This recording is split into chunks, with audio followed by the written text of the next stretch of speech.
But I think this also goes to show social media isn't always real, Oh, right? no. Which is, I think so many people look at the videos and they're like, oh, wow, she's got it all together the first time. But in reality, it's like, no, we just got to piece it to make it work. Yeah, and two, I feel like we're also hard on ourselves when we do start something, like it's got to be perfect from day one and all this stuff. But there are so many behind the scenes and like just different things. I'd rather you get something out than wait and miss all that time to get a buzz going or something like that. Over time, things will get better. Our show's completely different today than it was day one, but we've been building that following the whole time. Right. You know what I mean? Hey everyone, welcome to the Tori Cruz Show, where we're shining a light on real conversations and transformational stories with some of the most dynamic entrepreneurs and faith-driven leaders you'll ever meet. I'm Tori Cruz, your host, entrepreneur, virtual stylist, and former Miss Missouri USA, ready to guide you along this exciting journey. This isn't just any podcast. It's your new home for stories that uplift, conversations that transform, and a community that feels like family. From the real challenges to the exhilarating moments of achievement, we cover it all, infused with adventure, laughter, insights, and heartfelt discussions. So settle in, make yourself comfortable, and let's get this show on the road. This is the Tori Cruz Show. I'm joined today with my dear friend Lexy Burke. She is a TikTok personality known as the Serial Tipper. She is also the CEO of Ranch Hands, Nashville's original cowboy Lesk, along with Nashville's original bachelorette house with her husband and artist, Austin Burke. Lexy first got her start in her career by becoming an award-winning videographer and filmmaker straight out of college. Yes, that's right. Lexy is an absolute boss at what she does. She's been seen on Kelly Clarkson, Ellen, Dr. Oz, GMA, NBC Nightly News. And I personally know Lexy because of Miss Missouri USA and competing through the pageants. We had the incredible opportunity of going to Miss Universe together the year that they crowned the wrong girl. If any of you remember that, anyways, Lexy and I go way back, and it's just so incredible to see her grow and impact her Nashville community so much. So without further ado, Lexy Burke, everyone. Hey everyone, welcome back to the Tori Cruz Show. I am so excited about today's guest. I have my dear friend Lexy Burke here with us. We are in the great city of Nashville, Tennessee, and we are going to have an amazing conversation today. You all just heard her amazing bio. She's an incredible entrepreneur and just an icon here in Nashville. And so excited to have this conversation. We have known each other for, what did we just say? We're coming up on our 10-year. We think. We don't know. We think. Like 2016? I think it was 2016. We were competing at Miss Missouri USA together. Yeah, or it feels like 2015 though. I don't know. Somewhere around that time, I was in college. Were you in college when you were competing? I was graduated from college. Okay. Yeah, because I moved down to Missouri after I graduated from the University of Iowa. Yeah, I remember. Weren't you selling like tile floors? Oh yeah, I was selling flooring. Is there anything more glamorous? It was so random. I think Allie told me, because I was like, is Tori, like, where does she go to school? And she goes, oh, she graduated. I think she like sells flooring or something. And I was like floors? And she was like, yeah. And I was like, that's so random. I know, it was so random. But kind of badass. You have to be very well-rounded here if you're competing for the state of Missouri. Yes. But okay, so I am so excited to dive into your story because we met in Missouri. And you were going to college then, right? Yeah. Okay. And what were you going to school for?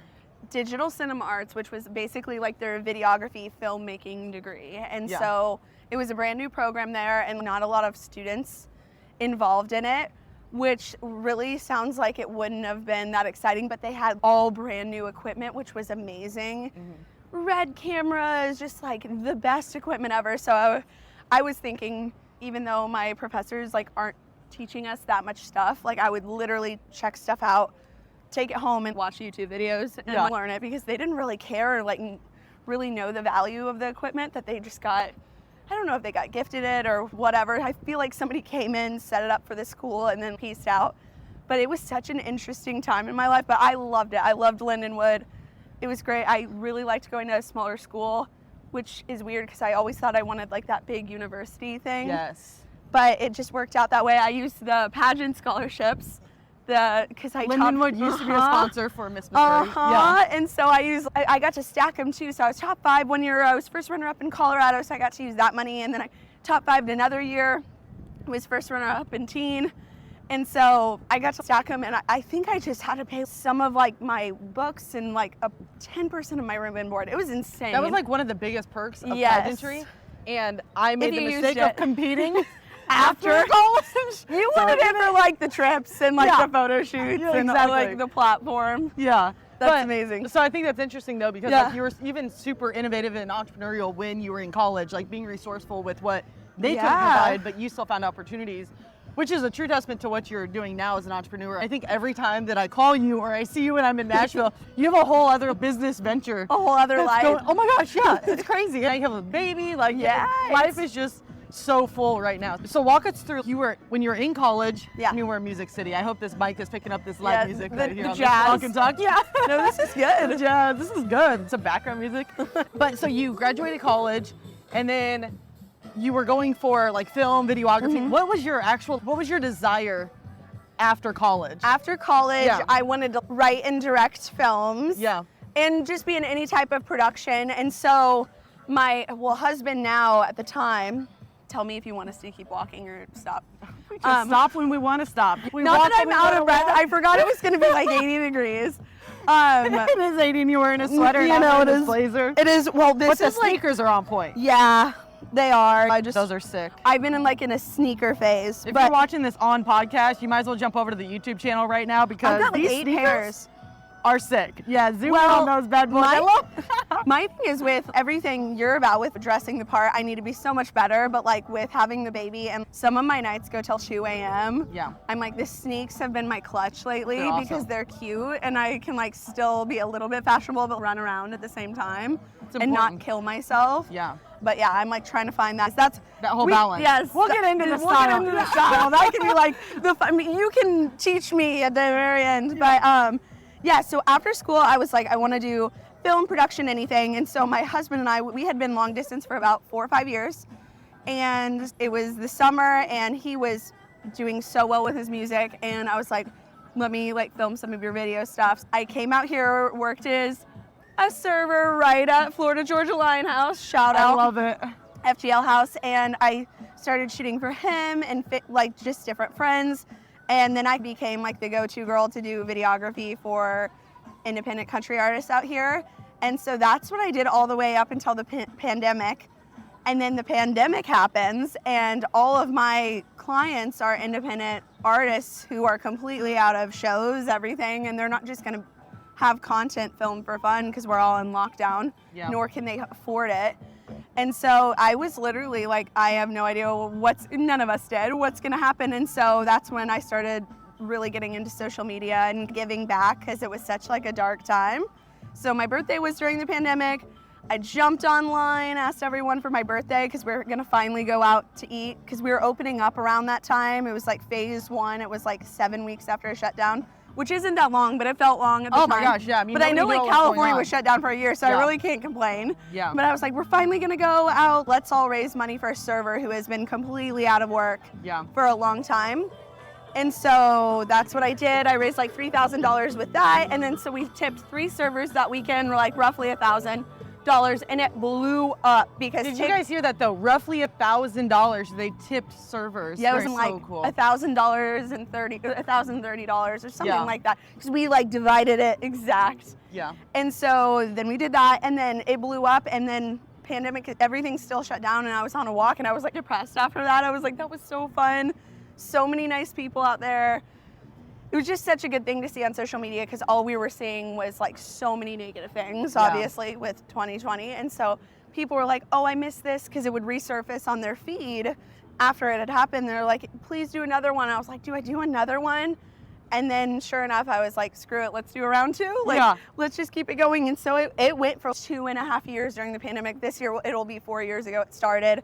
So now like I'll randomly do like 1 a quarter, but it got really weird. It got like a lot of pressure from people and people judging reactions. And I was like, I just want to do this at random for fun and not make giving back become a job, which of course you can always do that in a right way. But we had done it for so many years and it like post-pandemic, it ran its course, if you will. And so I was like, let's just do it on an occasion every once in a while. So that's where we're at. And I got pregnant too last year. So we're doing some things with moms now. So I still do it, but not nearly the extent, but it was such a good phase of my life and such a good platform. And it was really cool and so much fun. Oh my gosh. So this is like one of the coolest things because you became known as the serial tipper. Oh yeah. We would go into restaurants and the host would be like, oh my God. And I'd be like, we're not tipping tonight. I'm so sorry. I felt horrible like walking into places. And yeah, it was the thing for quite a while out here, which was really cool, but a lot of pressure too. Oh my gosh, yeah. And like the cool thing is too, what I love about you is your Yeah. heart's so pure and genuine, where you're like, I didn't do it for the fame. Yeah. I didn't do it for everybody, you know, for the followers on Yeah. TikTok or social media. Like Yeah. you were doing it literally because you just wanted to make somebody's day Yeah. and make their life, honestly. Yeah. Some of those videos were so Oh, it was so insane. cool. Like I remember messaging you on so Yeah. many of them. I'm like, I'm bawling right now. Yeah, Like, some of them would rock us. Like I would Yeah. walk in after like we do a delivery driver or an Uber driver, and I would just be like in full shock. I was like, what is happening? Like that was so heartbreaking, or like people share their stories and it's, oh my gosh. do you have so a story crazy. that you can share that just like really stands out? Yeah, there was one we did in Arizona, and she was like the nicest server ever. I think we were at a first watch, and just such good energy. I think she was like in her 60s, and like we just loved her immediately. And I didn't even have money on me at the time, and so I looked up on my phone to see if there was a Wells Fargo or like just an ATM nearby. Looked at my Venmo, I was like, let's just do it. Because normally what I would do is I'd go to the bank, get it all out at once to clear Right. it, to like just keep it very organized Mhm. and have it all ready and be like, okay, this week we're gonna do roughly 7, or I would add in money just to keep it even at Yes. $1,000 each. And so we were not prepared to do it, but we loved her, and I was like, oh, I gotta run to the bank Yeah. mid-breakfast. So we're eating. I'm running the streets of Scottsdale trying to find a Wells Fargo, find one, pull $1,000 out, come back and finish our breakfast. I guess it was breakfast. We were at Yeah. First Watch. And we were like, you've been so amazing. Your energy is so great. And just keep the positivity up, basically. And we gave her $1,000. And she like couldn't even breathe, really. And she pulled out a note that she had written in her car to, oh, it's going to make me cry, to give to her son. It was like, she was going to borrow money from her son, and then she wrote down like a ledger of all what she was going to use the money for. One was to help with rent and like her electric, just so he could see how much everything was, and it was about like right under $1,000. And she was going to Wow. meet with him that afternoon, and Oh my God. we were all bawling. Oh and my it was, gosh. and again, I'm like, this is not for me. This is just from tons of people who want to make someone's day. And I literally yeah, have it was full-on crazy. goosebumps Yeah. right now. There's crazy. There were so many good ones, and then there were a couple of weird ones, which was Give us a weird one. Give us a weird a one. weird one was A weird and funny one. and we're in Nashville, so we did Hattie B's chicken, and we're I like, just had that yesterday. yeah, we're right like, when I landed. you gotta do a tip at Hattie B's Yeah. when you're in Nashville, and we were doing so many of them, so we're like, screw it. But they were doing curbside only, and so we pull up, and the guy sprints out our chicken. He goes, "Here's your chicken." I'm like, "Hey, I have $1,000," and I'm like, "Hey, like, wait a second, come over here." He like runs over and is like very like stressed and annoyed, but I'm like, you know what? Maybe this will make his day. You Yeah. know, so I'm like, "Hey, we wanted to give you this $1,000. This is from tons of people. Just wanting to make your day." And he looks at it and he's like, "Sweet," and then ran off. No. Uh-huh. And we were like, and not like, and that's where I was like, okay. Then I felt bad. And I'm like, am I like, because it wasn't bad, but it was just like so crazy that like Oh just my no God. reaction. But people did love those too, because they'd be like, that's how I would react. I would have panicked. And that's what I kind of loved about it. Hopefully it hit him later. How Yeah, incredible it and was. I think they you know? split tips there too. So he was Yeah. probably like, "Oh, I'll get $5 of this." Right. He probably didn't really care. But I remember I was like, "God, should I?"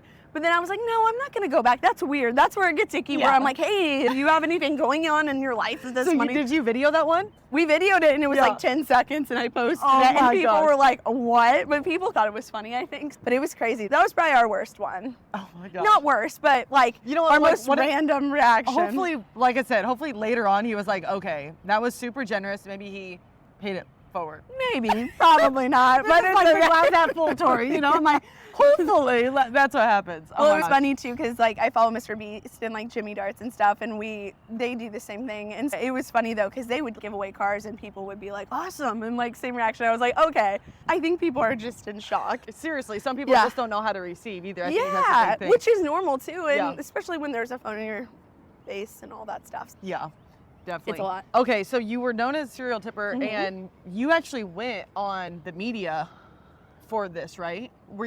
Did you get like media appearances? I know you've been before on the Kelly Clarkson show. Yes, You've so been on I did, Ellen, I did Kelly, I GMA. did Ellen, GMA, Dr. Oz. I did a few times. And those were all for the serial tipper. Yes. Wow. Today Okay, so how did that show. even transpire? I don't know. They would just be in my DMs. Wow. And that's the thing Yeah, too.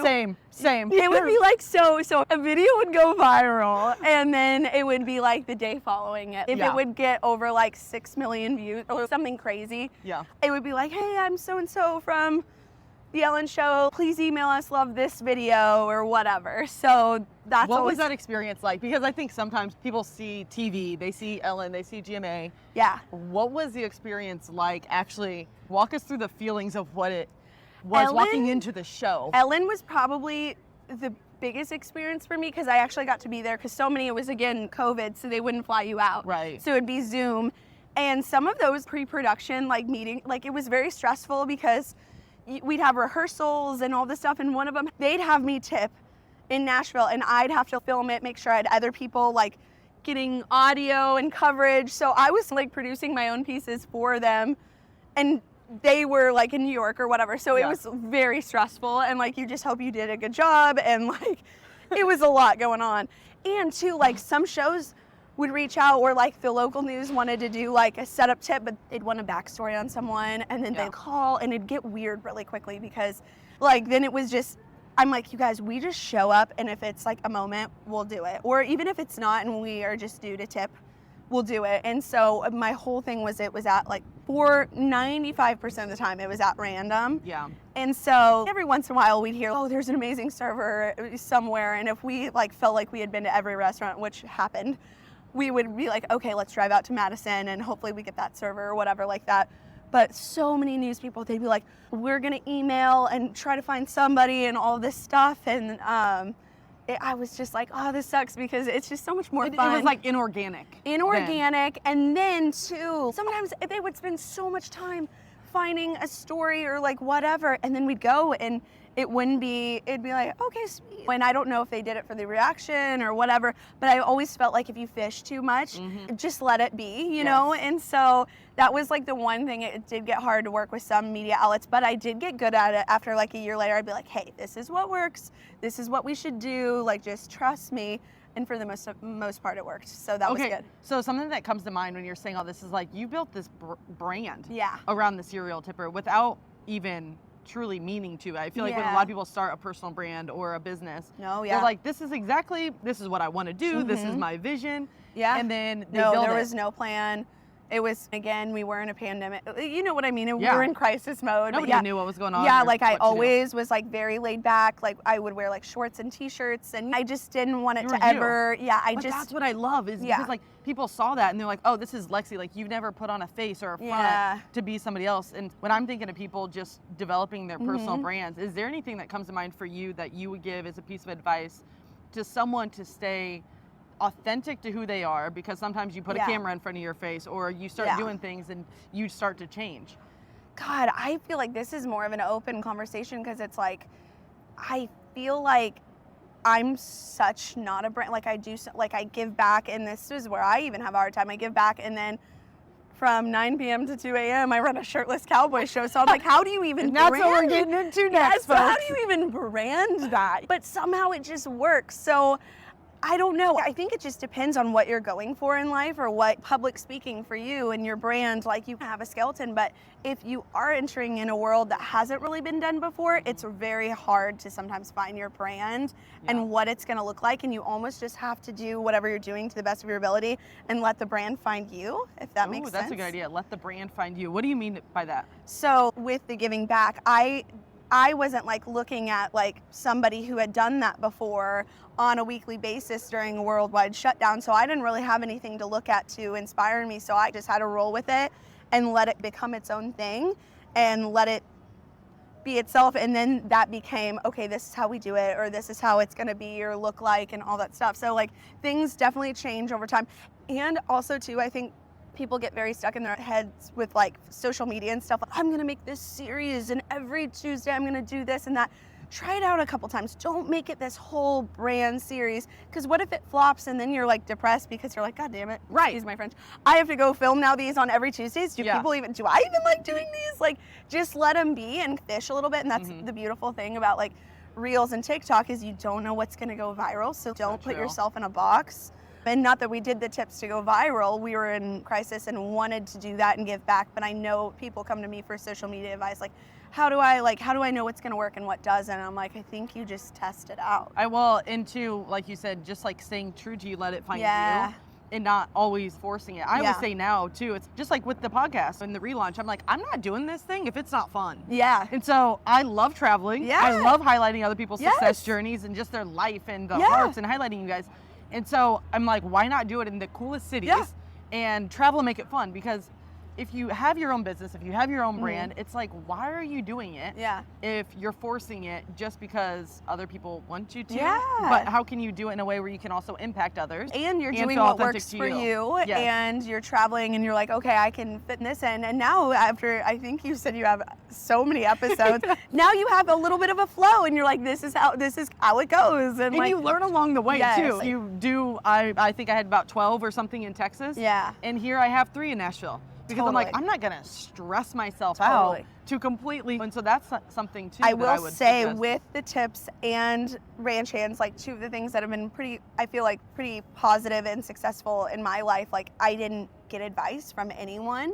And not because I was like, I'm not taking advice from no one. I was like, it just, again, it hadn't been done before. So no one really had any advice to give. And I almost feel like that was such a blessing because I didn't hear anyone's input. And you didn't have like their doubts and their Yeah. limiting beliefs Or too, because like- what you're doing is so because different. I'm sure you're at dinner and somebody across it is like, Tori, you know what you should do with your podcast? You should rent out this place. Oh yeah, or- but everybody's go to a podcast studio, and I'm like, or not. Yeah. If I can walk on a pedestrian bridge in Nashville with you- one of my Or friends. who you should interview. Like people Yeah. always, and I think people like to feel like they're helping too, but it was like in a weird way, like having no advice was the best thing ever because I didn't have questions or, oh, should I be doing it this way? Because they've seen Joe Schmo do it that way. Or so that That's was really so nice. interesting because Looking back, there's it's so nice. many people that are talking about like mentors Mhm. and always find somebody who's been there and Yeah. done that. And has somebody opened up something similar? What do you compare ranch hands to? It's so hard because before we started, I was like, we say it's a fully scripted, shirtless cowboy variety show. And so obviously, people immediately we get called the country magic Mike and all this stuff. So I was like, maybe. Country Magic Yeah. Mike. I'm like, ranch maybe, hands. maybe we go to Vegas and check them out. But I was like, no, because then I'm going to copy them. Like, Yes, like that's so true, right? subconsciously want to do things because it was successful. And I have no experience running a shirtless cowboy show or anything, but I knew like enough of like I wanted all country music. I wanted there to be line dancing, all country covers, but more choreographed because I saw the Rockettes and I like love. There's something powerful about a big group coming out in all wardrobe costumes, and it's just fun. And so I wanted a little bit of that vibe, but that's like what we do get compared to. So it's crazy, but I haven't seen, now I'm like, let's go to Vegas. Like we deserve to go Right. see a show. Okay, Because so it'd just be where fun did- at this point because we're so different. And I've heard they're completely different shows, which I'm like, yes, that's amazing. Okay, where did this vision of ranch hands come about? Okay, so I have an Airbnb here. We were the first, like we call it the original bachelorette house. When I got married in 2019, we took our first house, and my husband was going to be on the road every weekend before the pandemic started. So He's a singer. a country music artist. And so we were like, why don't we Airbnb our house out? Because we had a lot of other artist friends who were doing that, who were gone on the weekends. And there's a permit here where it's like a half-year permit. Either you can be gone for 6 months and live in South Africa and rent it out part-time, or like just be gone on the weekends. So we're Yeah. like, let's get extra money that way. That would be amazing. Then I'm preparing for my bachelorette party 2019. And this is before everyone's got balloon arch backdrops and all this stuff. And I'm like, do you remember growing up, like the Real World, how they had the themed hotel rooms? It was like a Hello Kitty, it was a Barbie one at the Palm Hotel in Vegas. They had a Real World themed one. It was just weird. It was always on MTV, like Yeah. for some celebration, or maybe it was the girls next door, they would rent out the Barbie suite or whatever. So for my bachelorette party, I was like, I wonder if those suites like still exist and are available. And one of them was, but it was like $9,000 a night. Wow. And I was like, damn, like I really wanted like a themed a house. little over budget? Yes, and all of us are like fresh out of college. I was like, Right. I really wanted a themed house for my bachelorette party, and didn't really exist, nor could we afford it. They had the themed hotel rooms in Vegas. So I was like, oh my God, Austin, what if we're a bachelorette capital in Nashville? We're doing this Airbnb, let's fucking theme it Yeah. and do it. So I know they're everywhere now, which like makes me a little bummed because But I meet the first. Yes, right here. first Seriously, in though, Nashville, yeah. and then we were gonna do one in Austin. Now they're all popping up in Austin and Yes. Scottsdale. There's tons of them. So I'm like, we should have probably jumped on that bandwagon a little bit more. But like buying houses is a lot and expensive and crazy. So we just stuck with that. The house was selling out like crazy. That was one of my first viral TikToks, actually, was like the tour of our house. I remember seeing that. Yeah, It was so impressive. It was insane. Yeah. And so we booked up, and then all the girls were like, hey, besides obviously Broadway, what do we do? Like, we're here at Music City, and I would be like, okay, there's rider rounds and there's pedal tavern thingies, and they're like, oh, we have those in Charlotte or whatever. And I'm like, besides Broadway and shopping, I'm like, I'm so surprised being Music City, we don't have a residency show here. And so I sat on it, and then I got a really big brand deal from Dove for the tipping. And I, for the first time, had a crazy amount of money just sitting in my account. And I was like, okay, I can either be really bad and go to Europe, buy a car, buy a couple and designer bags, spoil myself a little bit, or I could build the show, cast, rehearsals, wardrobe, use this money and do it and test it out. And I sat on it for like a week. And then I was like, oh my God, if somebody else comes in and does this, I'm going to be sick. Yeah. So I'm like, okay, I need to do it. And my thing is too, you know, it's a good idea when you're at like wine nights with girlfriends and you like, once you're a couple glasses in, you're like, okay, guys, this is what I'm thinking. Yeah. What do you think? When you're like dry pitching it to your friends and family, and it's consuming your brain, I'm like, okay, it's happening. And so I remember my husband's mom and grandma were in town. I sat them down on the couch. I did a mirror screen PowerPoint for them because like their daughter-in-law is about to start a shirtless cowboy show. And I'm like, okay, do not judge. Do not judge. Just sit down. I'm going to go through it. And so it originally started as like a brunch show. Yeah. So like during the day, and it was at the Nashville Palace, which they were awesome, totally believed in us right away. And I'm so grateful for them. It's about 20-ish minutes out. But it just got to be like a lot of work setting it up and breaking it down because we'd bring everything in and take everything out. Yeah. And once I got very pregnant, we heard about the Woolworth Theater, which is right down here, and they're more like theater show ticketing, like just ready for shows. And so we got an awesome offer from them. And so we're there every Friday and Saturday at 9:30 p.m. And it's amazing. That is just like insane. Yeah. Okay, so there's so much in here where I'm like, oh my gosh, I want to talk all about everything with the Ranch Hands. So where I think of too, because there's a lot of entrepreneurs who watch this show. Yeah. And my thing is with businesses is a lot of us entrepreneurs are visionaries, but some people get stuck in the taking the action part. What was it, the financial part where you're like, hey, I feel really secure right now that I actually have this brand deal so I know I can branch off? So I did the math and I was like, okay, and I wanted to pay everyone well because I didn't want these guys to think that they were strippers. And that was the scary part about casting them. I'm like, all you're doing is like an open shirt if you're comfortable with it. Like, I'm trying to be very respectful, but you had to be confident with it. But the money, but it was like a pilot run. I knew we could get through 6 rehearsals, 8 guys, pay like this little. How did you know that? Just because I was like, okay, I'm going to pay each guy around this. Yeah. I'm going to pay them this much for a show. And then wardrobe, I just set apart a budget, which it's amazing. We're a country show. You can get away with flannels and stuff like that. It didn't need to be like custom Elton John style costumes. You know what I mean? And so I did like a rough budget. And I was like, okay, if we do 2 shows, 2 weekends and sell 0 tickets, we'll probably go under, but at least we gave it a shot. And so. And you'll know. And our first one sold out. And then our second one, I think we were very close to selling out.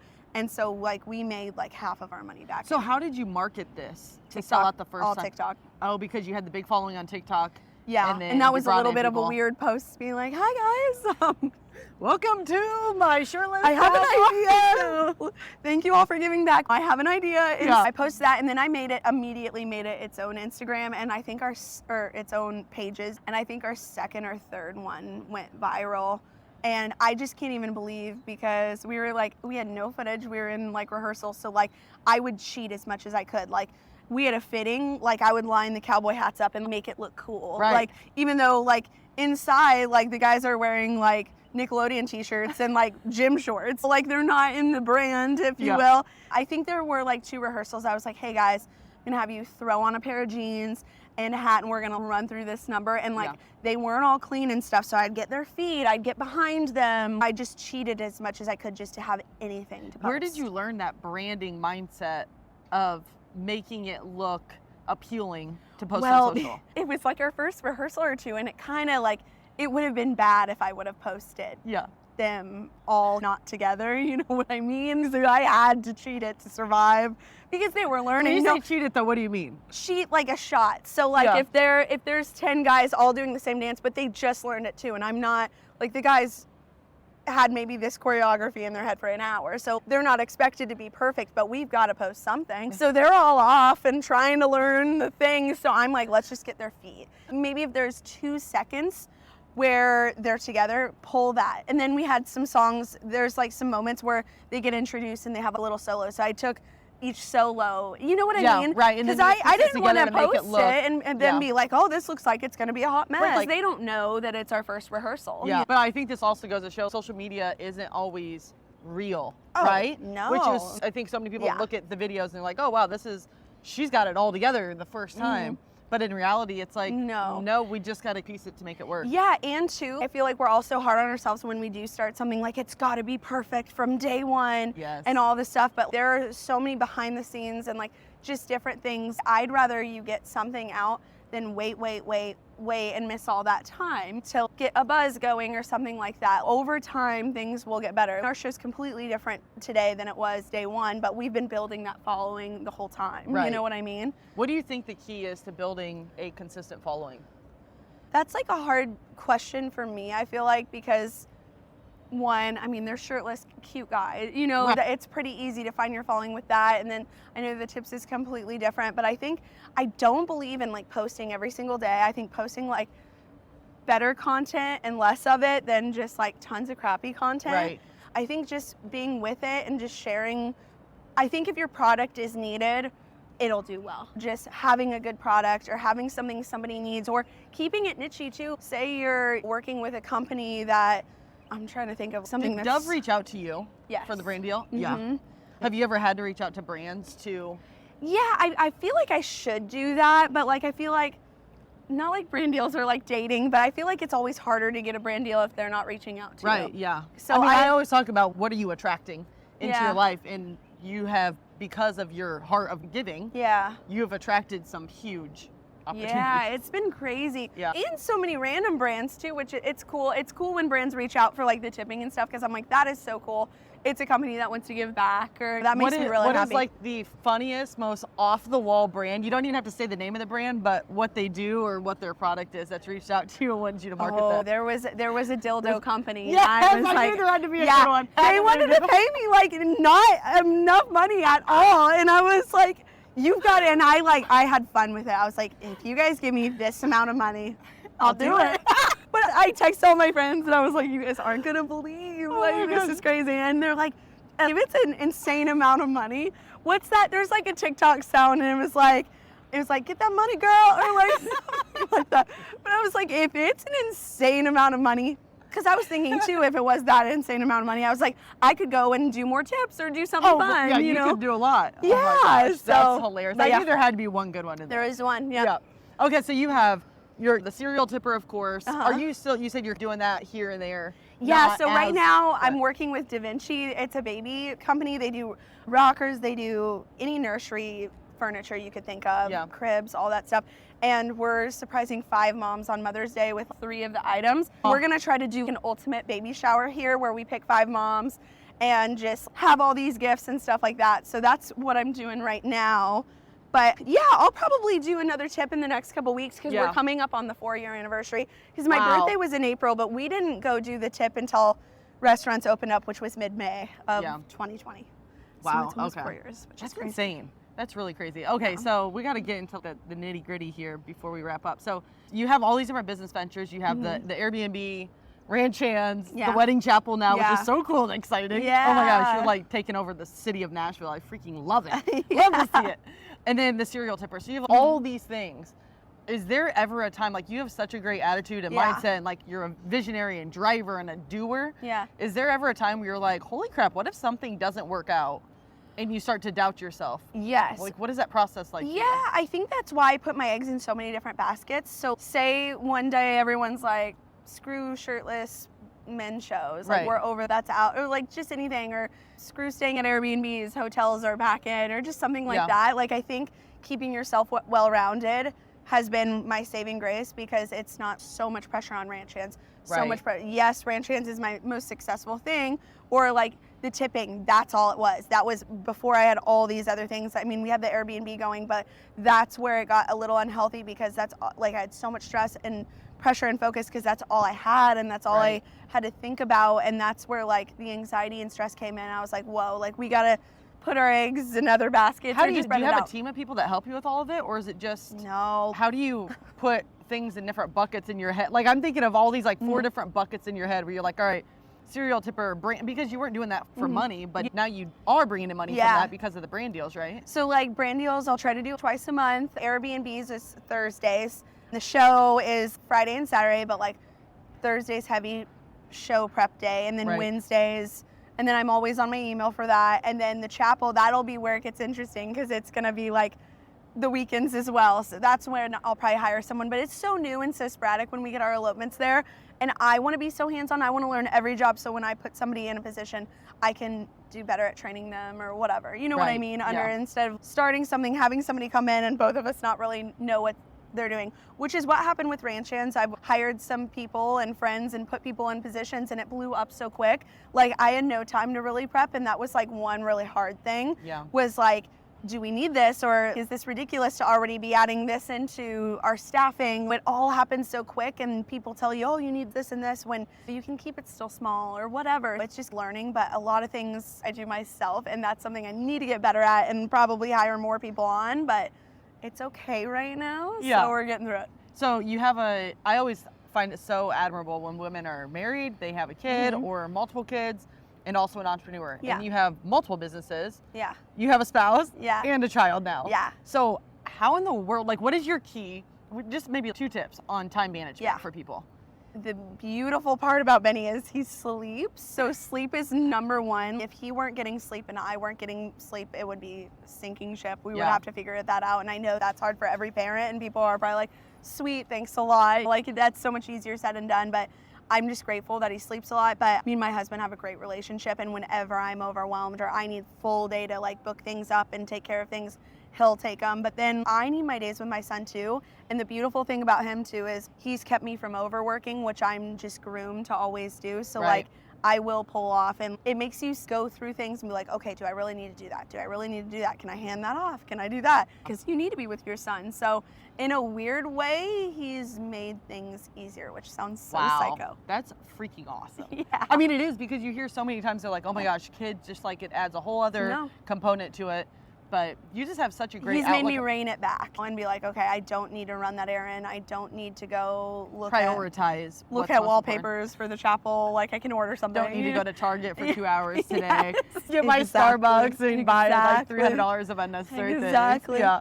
But I Yeah. think too, you and Austin, I've seen your relationship since Yeah. before you were married. You were really good friends, I feel. And then now it's just evolved into Yeah, what seems he's like the an best. incredible marriage. And what's a tip for somebody who maybe isn't married yet Mhm. to find that person who is that supportive partner? What would you say to that single person? And then I also want to say to a married person, what is the key to like a successful Yeah, to a relationship? single, You're both moving all over. Yeah. He's doing all these festivals this summer, Totally. you were saying, and to a single person, I would say 100% has to be your best friend. Obviously, you have to be like attracted to them and whatnot. Right. But like best friend through and through. Make sure they like have seen you at your worst multiple times, because like on a really hard day, or if you are up in the middle of the night with a newborn and running businesses, like it's really hard. And somebody Yeah. who can be a teammate too. And like he stepped in with a lot of ranch hand stuff. We actually had an emergency situation a couple weeks ago, and I've weirdly fantasized about this for like years, where he had to step in and be a ranch hand for a singing part. no way. I will show you the Did he? No way. It I was- gotta see this. This is A amazing. grandma like went up and down. It was the most unbelievable thing. No way. Yes, so that is like true teammate right there. That is phenomenal. Well, it was funny because I was like, if I owned a restaurant and the dishwasher didn't show up, my ass would be back there doing Yep. the dishes. But this is the one thing I cannot fill in on. Can you please help me? And so he And did he it. did. He stepped up to the Yes, plate. Yes. Oh and my then gosh, for, what a freaking trooper. for married people, my thing is you and your spouse, if you guys both own your own businesses or whatever you're doing in life, let each other grow and change. I feel like since Austin and I have been together, I've been through so many different parts of my life, like Yeah. the college Lexi, the videographer Lexi, then social media Lexi, and then now business owner and all this stuff. So let them change. Also, let everyone be on their own timeline. Like we've had points where like my stuff is blowing up, and like when I was on Ellen, and then Austin's music is really slow, and then we've had points where Austin's music is crazy, and like just supporting each other in different seasons is so huge. When his music is crazy and busy, like it's about to be like literally this weekend, like I've got to rein it back and support him because he's there for me when my things are crazy, busy, and nuts. So I guess letting each other grow, try out different things, don't hold each other in the box. If a married person was like, oh my God, he's changed so much since we got married, it's like, I would hope so. You guys got married when you were 22 years old, and now we're 30. You stayed the same. Yes, that might be a bad change is thing. good. Change is good. Great. For the most part. So yeah, as long as you're growing and changing together, and that's like, and you've been together for quite a few years. 11 years. Wow. Yeah, which We're doesn't old. seem. They were like 8 when they. No, I'm joking. No. They were I'm 30.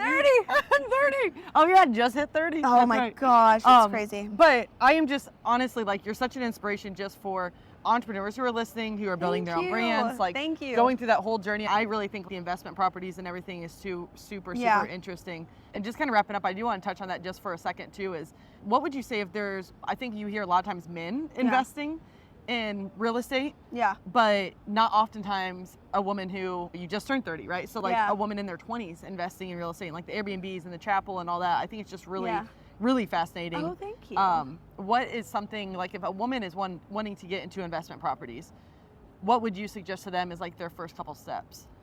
Gosh, I would just say pick a property you love, because like sometimes we try to do a small business loan and stuff like that, and they're so hard and everything like that. So if you're like, on a property, you have to be willing to fight for it, like for a closing and everything. Find a property you absolutely love, and find one that you know has potential to grow, because even if there's a nice property in like an already booming area and you're going to kill yourself to even be able to afford it, if it's already kind of at its peak, go in the more up and coming area and grow with the property, whether you're going to put a business in it or whatever, or rent it out, make it where it's affordable, where people will want to rent from you. Right. And then for just down payments and stuff like that, and just the closing, I mean, pay off your credit cards and stuff like that. So it's like an easy getting approved deal. When you're doing your pre-qual letter, they look at everything.